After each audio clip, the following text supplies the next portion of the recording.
बच्चों, आज का विषय है तरल दाब। वे पदार्थ जिनकी अपनी कोई निश्चित आकृति नहीं होती है, उसे जिस बर्तन में रखा जाता है उसी की आकृति ग्रहण कर लेते हैं तथा जिनमें प्रवाहित होने का गुण पाया जाता है, पदार्थ की वह अवस्था तरल कहलाती है। इस प्रकार द्रव तथा गैस दोनों ही तरल पदार्थ हैं। दाब किसी पृष्ठ के प्रति एकांक क्षेत्रफल पर एक समान रूप से लगने वाले अभिलंबवत बल को दाब कहते हैं। इस प्रकार दाब बराबर पृष्ठ पर कार्यरत अभिलंबवत बल बटा पृष्ठ का क्षेत्रफल। अतः दाब P = F/A। MKS पद्धति में दाब का मात्रक न्यूटन प्रति मीटर स्क्वायर होता है। इसे पास्कल कहते हैं एवं PA से प्रदर्शित करते हैं। इस प्रकार 1 पास्कल बराबर 1 न्यूटन प्रति मीटर स्क्वायर। दाब के कुछ अन्य मात्रक भी होते हैं, जैसे एक वायुमंडल बराबर 1.013 इंटू 10⁵ पास्कल या 1.013 इंटू 10⁵ न्यूटन पर मीटर स्क्वायर। एक बार इक्वल टू 10⁵ पास्कल एवं एक टार इक्वल टू 133 पास्कल होता है। तरल स्तंभ के कारण दाब या तरल दाब पर गुरुत्व का प्रभाव। चित्र में एक बर्तन के भीतर तरल पदार्थ है जिसमें एक बेलन की कल्पना की गई है। इस बेलन की ऊंचाई h तथा परिच्छेद का क्षेत्रफल A लिया गया है। इस बेलन के ऊपरी समतल पृष्ठ एवं निचले समतल पृष्ठ पर दो बिंदु C तथा D लिए गए हैं। मान लीजिए रो घनत्व के तरल के भीतर C और D दो बिंदु हैं। तरल के भीतर एक बेलनाकार स्तंभ की परिकल्पना की गई है जिसका परिच्छेद क्षेत्रफल A है। इस काल्पनिक बेलनाकार स्तंभ का भार बराबर बेलन में परिबद्ध तरल का द्रव्यमान गुणे गुरुत्वीय त्वरण होगा। इस प्रकार mg = Ah/ρg।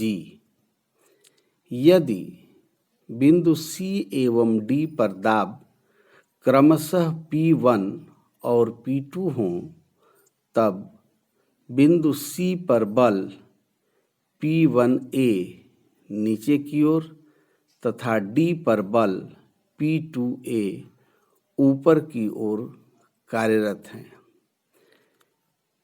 चूंकि बेलनाकार तरल स्तंभ द्रव के भीतर साम्यावस्था में है, अतः बिंदु C पर कुल बल बराबर बिंदु D पर बल।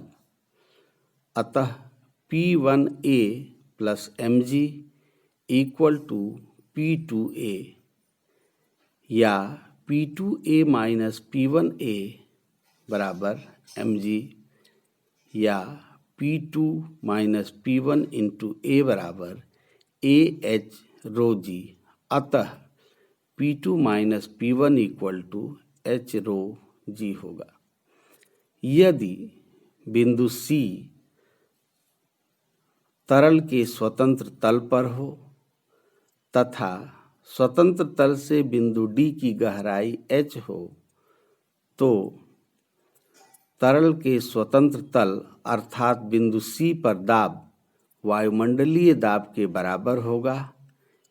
इसलिए बिंदु D पर कुल दाब वायुमंडलीय दाब प्लस h रो g होगा। द्रव दाब के नियम।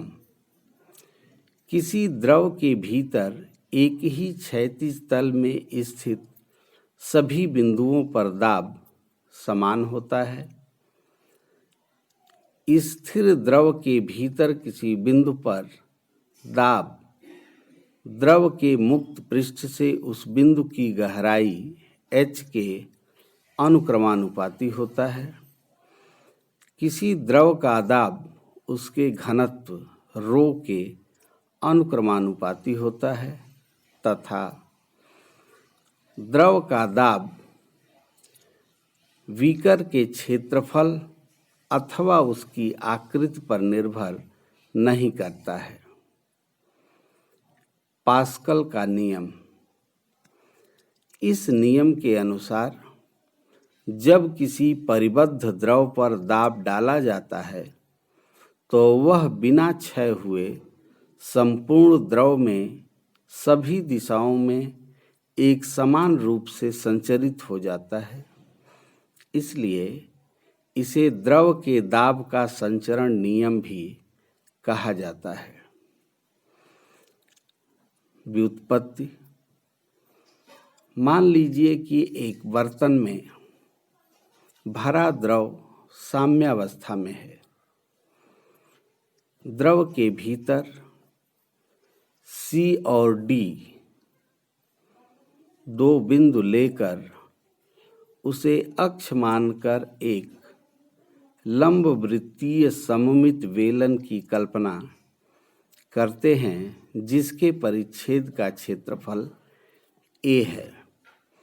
चूंकि द्रव के भीतर यह काल्पनिक वेलन साम्यावस्था में है तथा इसके तलों पर कार्यरत बल प्रत्येक स्थान पर तल के लंबवत है, अतः इस वेलन के वक्र पृष्ठ तथा समतल पृष्ठों पर परिणामी बल अलग अलग शून्य होंगे। यदि बिंदु C तथा D पर दाब क्रमशः P1 और P2 हों तब इन पर आरोपित बल F1 = P1A तथा F2 = P2A होगा। साम्यावस्था में F1 और F2 परस्पर बराबर एवं विपरीत दिशा में हैं, अतः F1 = F2 या P1A = P2A।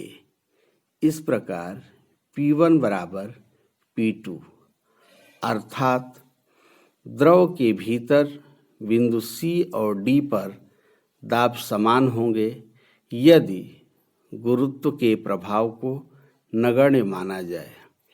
यही पास्कल का नियम है जिससे स्पष्ट है कि गुरुत्वाकर्षण के प्रभाव को नगण्य मानने पर द्रव के भीतर सभी बिंदुओं पर दाब एक समान है।